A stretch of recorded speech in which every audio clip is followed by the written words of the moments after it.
that, Your Honor. Ano pong definition niya ng confidential? Based on the joint circular po, ang confidential expenses ay yung... Hindi po expenses, confidential lang po. Bilang kayo po ay abogado, ano pong pagkakaintindi niyo sa confidential? classified po, Your Honor. Okay. Boss, sa next na lang po akong round. Thank you, Senator Salamat Judge po. Padilla. You may avail of the second round. Next, Yung obligation to Naintindihan restitution. natin yon, pero hindi pa tapos ang kaso. Pwede pang dalhin sa Korte Suprema, hindi po ba? At saka dun sa notice of suspension, balikan ko lang. Was there a finding na ginamit sa pansarili yung mga confidential funds ng OVP? That is a presumption po under joint circular. Misappropriated ba yun? kindly wrap up. That is a Senator presumption Judge po. Marcos. Hindi po kailangan directly sabihin kasi nagkaroon po ng presumption. Pero hindi sinabi. Sa madaling sabi, Pero dahil wala presumption talagang po siya, hindi po siya kailangan sabihin, Your Honor. Naintindihan ko, pero wala doon. Is there a COA finding na ninakaw ang confidential funds doon sa various AOMs and notice? Meron bang sinasabi doon na ninakaw? It was stolen? There, Sa ilalim ng Joint Circular number 2015-0, paano dapat maprotektahan ang pagkakakilanlan ng mga confidential informant? wala pong provision as to that, Your Honor. Kasi yung, wala po namang requirement yung circular as to the, pwede po ulit po ng tanong, sorry. Well, Buying that too during my second round. Then I will leave it up to you, Mr. Presiding Officer. I apologize. The prosecution and the defense, you will not have a chance to answer that. But during the time of the presiding officer, you will be able to. Or maybe even in the summation at the end. Thank you for your understanding, Senator Judge Allen. Thank you, Senator Judge JV. Before recognizing Senator Judge Soto, Attorney Wamil, just on the point of Senator Judge Marcos, to clarify, the decision of COA with respect to any appeal is final, is executory but not final even if it is appealed before the Supreme Court, correct? With respect to the obligation to restitute po, kahit magkaroon ng pendency ng petition for... Attorney Wamil, listen to the question, please. Okay, It is, Your Honor. unless a TRO is issued by the Supreme Court, it is executory but the decision is not yet final. Would that be correct? Yung decision po, final na, Your Honor. Kasi, In-appeal nga sa Supreme Court, paano magiging final? Ikaw naman. A decision of the COA executory na po, Your appealed to Honor. the Supreme Court is executory unless a TRO is issued but is not yet final. Yes po, Your Honor. That is a correct statement. Opo. Thank you. Senator Judge.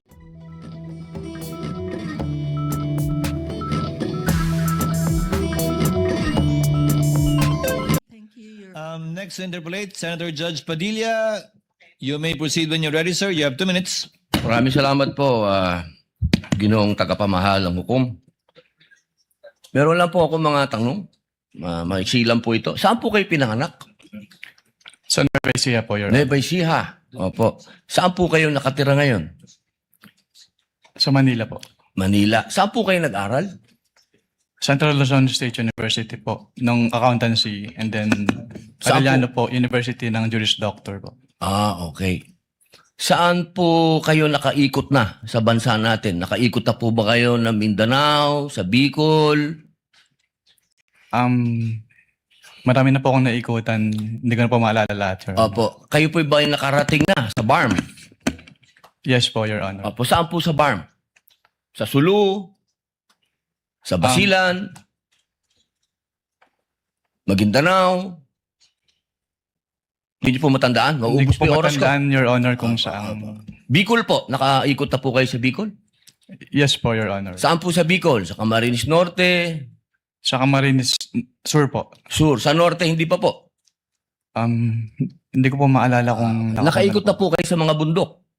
Saan po, Your Honor? Mga bundok. Yes po, Your Honor. Nakita niyo na po ba ang pangangailangan ng mga tao sa malayong lugar? Katulad ng gamot. Katulad po ng pagkain.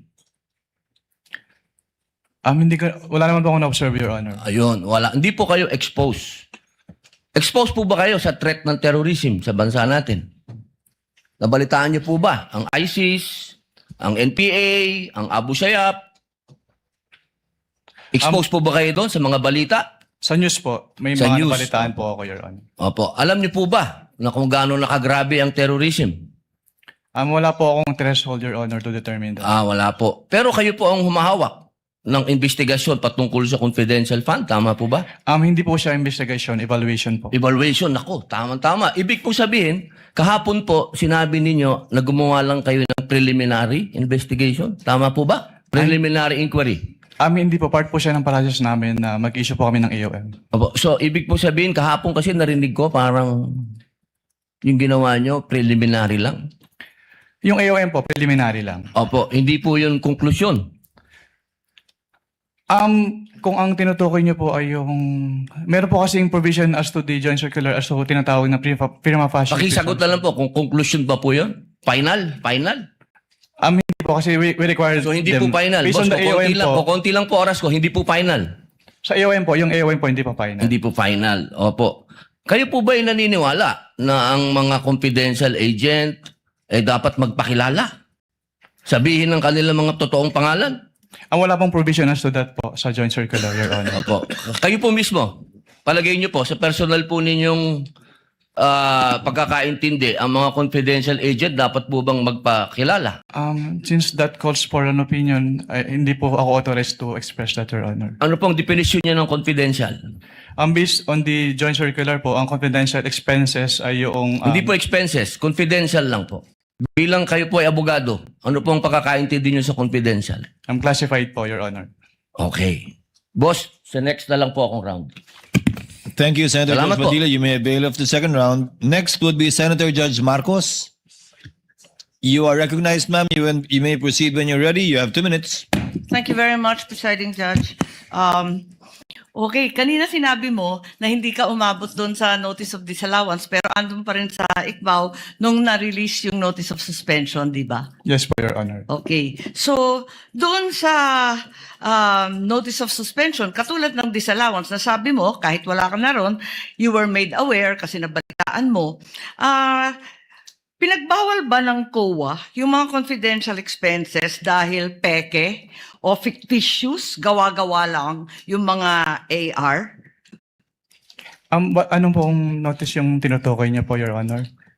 Doon sa mga AR ng OVP, meron bang sinabi na gawa-gawa lang, hindi tunay, peke? Dahil hindi po yan yung focus ng audit namin, wala po kaming basis para magkaroon ng findings po doon sa mga sinasabi niyo. So ang sagot, no. Walang sinasabi na fictitious yung AR. At doon sa AOM, pati sa suspension, ganun na rin sa ND, sinabi ba ng COA na yung AR and documentary evidence of payments, yung DEP, peke, falsipikado, huwad? Since hindi po yan yung focus ng audit po namin, wala po kaming findings about that, Your Honor. Sinabi ba doon na falsipikado yung DEP at saka yung AR? Na it was forged, kumbaga? Wala pong ganong findings, Your Honor. Wala rin, di ba? At doon sa mga pangalan ng mga recipient ng award, tama ba ako sa pagkaintindi na hindi rin sinita ng COA yung mga kakaibang pangalan tulad ng Mary Grace Piatos, Andy Lim, etc. Ang sinabi at binanggit talaga ng COA ay yung mga datos na hindi tumutugma. Tama ba? Since what with this compliance audit po at wala namang provision yung circular as to the use of aliases, yes po, wala po kaming findings about Kasi that. sabi mo nga, neither allowed nor prohibited. Tama po. So, doon sa AOM at sa notice of suspension, the names of these reward recipients was never raised by COA. Di ba? Yes po. Tama. Dahil nangyayari talaga na kakaibang pangalan ang binibigay kapag confidential or intelligence fund. Kaya isa pang tanong ko, dun sa notice of suspension, pati na rin sa ND, ang pagkaintindi natin, final ba ito o hindi? Kapag sinabi po kasing notice of disallowance under the joint circular, meron na pong obligation to restitute agad. Tama, final siya sa COA. Pero kahit ang desisyon ng COA, pwedeng dalhin sa Supreme Court para maging pinal na pinal. Di po ba? I-clarify ko lang po, kapag dumating na po kasi sa Supreme Court, ang tanging ground na lang po dyan ay grave abuse of discretion amounting to or excess of jurisdiction. So wala na pong kinalaman po yung factual matters. Ganun nga, talaga naman na matters of fact, hindi naman rin na-raise sa Supreme Court, tama ka doon. Pero hindi pinal. Pwedeng dalhin sa Korte Suprema. At no point are these final. I-clarify ko lang po, Yung decision po ng COA to restitute ay hindi po apektado nung pag-file sa Supreme Court. So kahit mag-file po sila ng petition for certiorari sa Supreme Court, kailangan na po nilang ibalik kaagad. Kasi yung pendency po ng petition for certiorari, hindi po niya na-stay yung obligation to Naintindihan restitute. natin yon, pero hindi pa tapos ang kaso. Pwede pang dalhin sa Korte Suprema, hindi po ba? At saka dun sa notice of suspension, balikan ko lang. Was there a finding na ginamit sa pansarili yung mga confidential funds ng OVP? That is a presumption po under joint circular. Misappropriated ba yun? Kindly wrap up. That is a Senator presumption Judge po. Marcos. Hindi po kailangan directly sabihin kasi nagkaroon po ng presumption. Pero hindi sinabi. Sa madaling sabi, Pero dahil wala presumption talagang po siya, hindi po siya kailangan sabihin, Your Honor. Naintindihan ko, pero wala doon. Is there a COA finding na ninakaw ang confidential funds doon sa various AOMs and notice? Meron bang sinasabi doon na ninakaw? It was stolen? There is a prima facie evidence na nagamit po siya for personal use or benefit under the joint circular. Kaya nga. Kindly wrap up, Senator Judge Marcos. Yes, Yun available I to- am done, but I have questions kung may second round. There will be a round two, and I will register you, Senator Judge Marcos. Thank you. Senator Judge Ejercito is recognized. You may proceed, sir. And when you're ready, and you have 2 minutes.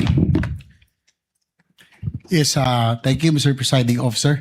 Siguro dagdagan ko na lang din nun. Ito tayo tinatanong na rin yung tungkol doon sa mga paggamit ng mga alias sa ating mga senator judges. No? Dahil alam naman natin na kinakailangan din na lehitimong may pangangailangan na protektahan, no? Dahil nga confidential itong mga information.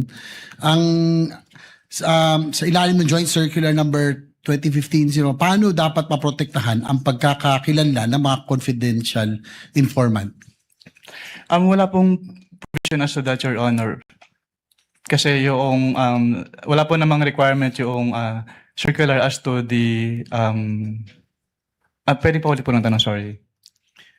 Well, yung hindi kasi parang alam naman natin, no, dahil lalo na sa mga intelligence at saka yung mga activities, mga confi, ginagamit yung mga alias na nabanggit nyo rin kanina. Hindi ba pwedeng gamitin na lang, halimbawa, John Doe, Jane Doe o Juan de la Cruz kasi alam naman natin na binambibili at reward for information na siyempre pinoproteksyonan din natin yung mga pinoproteksyon ng mga agencies yung identity no ng mga informants. Ang masasabi ko lang po, Your Honor, wala naman pong provision as to the joint circular sa use ng aliases kasi silent po yung joint circular. So tanggap yun. Halimbawa nakita niyong medyo parang kahit yung mga pangalan mukhang alias lang ay tinatanggap dahil pag-intelligence gathering. We base lang po dun sa document submitted to us. So, kung wala pong naka-indicate dun sa document submitted to us na alias po yon, hindi po namin malalaman, Your Honor. Tapos meron ding dapat may coordination paggamit ng intelligence or confidential fund. May coordination with law enforcement agencies, tama po ba? Yes po, based on the joint circular po, Your Honor. So, doon po, tanong ko lang po, meron po bang o may nakita po ba kayong naganap na coordination with the agencies, no? Of course, yung PNP, AFP, PIDEA at iba pa, NBI na ginawa ang halimbawa OVP in this case sa kanilang paggamit ng confidential funds para sa sinasabi nilang confidential programs. Based on the documents submitted po sa ICPA, wala. Dahil sinasabi ng ng joint circular, kung di ako nagkakamali, na kailangan may proper coordination ang paggamit ng confidential funds with these law enforcement agencies. Yes po, based po on the joint circular, Your Honor. Isa ba ito sa mga findings ng COA sa IOM o sa audit observation memo or notice suspension or notice of disallowance na inilabas laban sa OVP, yung walang coordination? Wala po kaming naging findings about dyan, Your Honor. Last, Mr. Presiding Officer, doon sa course ng yung audit, Mr. Attorney Wamil,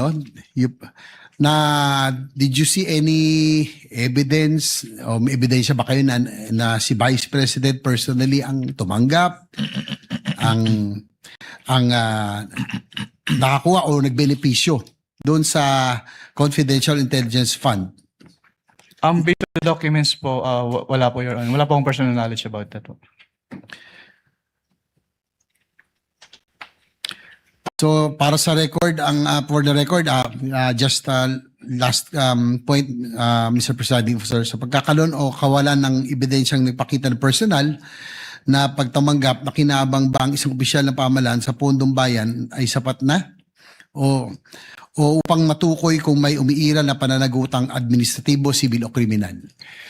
Under the joint circular po kasi, since si OBP po, si head of the agency po yung may responsibility to oversee kung paano gamitin yung confidential fund and to ensure yung compliance nila dun sa joint circular, then the accountable person din po si head of the agency, Your Honor.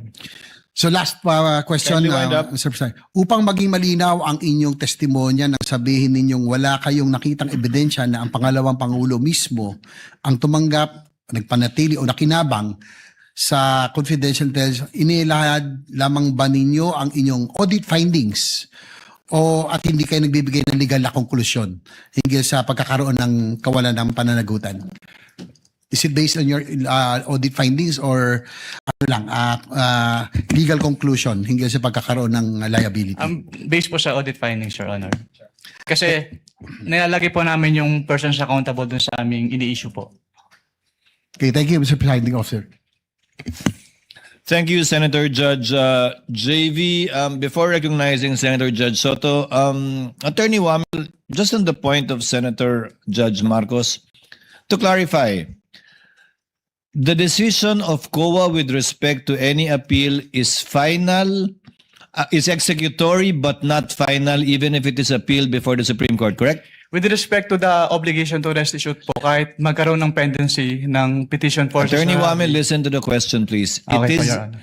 unless a TRO is issued by the Supreme Court, it is executory but the decision is not yet final. Would that be correct? Yung decision po, final na, Your Honor. Kasi Inappeal nga sa Supreme Court, paano magiging final? Ikaw naman. A decision of the COA executory na po, Your appealed to Honor. the Supreme Court is executory unless a TRO is issued but is not yet final. Yes po, Your Honor. That is a correct statement. Opo. Thank you. Senator, Chair would now like to recognize our minority leader, Senator Judge Alan Cayetano, for his availment of the first round. You may proceed, sir, when you're ready. You have 2 minutes, sir. Mr. Presiding Officer, Senate President, dear colleagues. My question is to the counsel for the prosecution, defense, and the witness. One question, maybe a follow-up. And if we may start with the witness first to answer. I'm not asking you to make a judgment in this case ng impeachment. So sa akin is answer the general question. So we've discussed in the last 2 days, diba, what is illegal expenditure, what is irregular expenditure, what is improper expenditure. In between all of that, we talked about many technicalities. And of course, this will be much easier if we're talking about public funds which are not confidential in nature. So my question is, when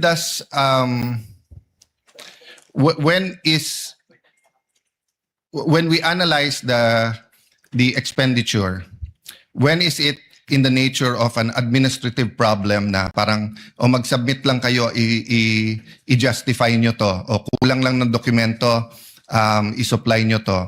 And when does it go up to na criminal na in nature na sandali lang, may anomalya na dito or we might file charges against you? Ano yung bar niyan, di ba? So sa mga senator judges na nanonood ngayon, sa publiko na nanonood ngayon, because nga confidential expenditures are in a class by itself, di ba? Peace and order is so important, security is so important. So I'm not referring to this case, So I'm not asking you to make a judgment in this case, whether it's administrative, criminal. In general, as an auditor, then I'll ask the same sa prosecutor and sa defense. Witness, go ahead. In your words, no? Apo, kapag AOM po at NS, nire-require po namin sila na mag-submit ng documents. Pero kapag nag-end na po, since there's an obligation to restitute, so ang remedy po nila is to settle the amount or to file an appeal with the commission proper. Yes, but even when you give them an ND to restitute, hindi nyo naman sinasabi pag restitute. Pwedeng restitute na mali paggamit, hindi yung binulsa mo yon, di ba? So at what point as an auditor do you say na sandali lang, criminal na to, may anomalya. Kasi pwedeng mali ang pinaggamitan, kaya isoli nyo. But you're not accusing anyone of na binulsa niya. Well, sa circular naman po, merong presumption na tinatawag kapag hindi nakapag-liquidate na maayos yung agency. Presumption of misuse or misappropriation. Yes, and that's a disputable presumption, right? It is a prima facie presumption. Yes, a prima facie presumption is a disputable presumption. It's not a conclusive presumption, meaning yung prima facie, so lilipat yung onus sa kabila na i-prove na mali. Tama? Yes po, Your Honor. Yes, so hindi pa yun yung hindi ka pa rin dumating dun sa point na yon na parang hindi, as far as COA is concerned, ninakaw mo to. Again, I'm not talking about this case in general. At what point nga will you have a final COA document saying na yon? Kasi pag sinabi mo lang restitute lang, it could be restitute because you didn't use it for what you were using it for. Based on the rules of COA po, since di ba i-appeal po pwede bang i-appeal yung ND, at kapag naglabas si commission proper ng decision at hindi po nag-comply si agency dun sa decision, then pwede nang i-endorse with the ombudsman yung case for the filing of criminal Kindly wind up, charges. Senator So Judge Cayetano. I'm okay. I just wanna hear the answer of both the With prosecution. the permission of Senator Judge Allen, asking the counsels for the parties that same question will already make them give their own versions of the law, which I think should be coursed through the witness, similarly to how you asked the question to the witness, instead of it being placed on the record based on their own points of view. Well, anyway, we will have 2 more COA witnesses, but I think Yes. to all of us who are neutral, that's the big question. At what line does it cross between nagkamali lang yung isang public official sa liquidate, and at what point is it criminal? And I just wanted to give, but if that's the I would be decision of the- clarifying that too during my second round. Then I will leave it up to you, Mr. Presiding Officer. I apologize, the prosecution and the defense, you will not have a chance to answer that. But during the time of the presiding officer, you will be able to. Or maybe even in the summation at the end. Thank you for your understanding, Senator Judge Allen. Senator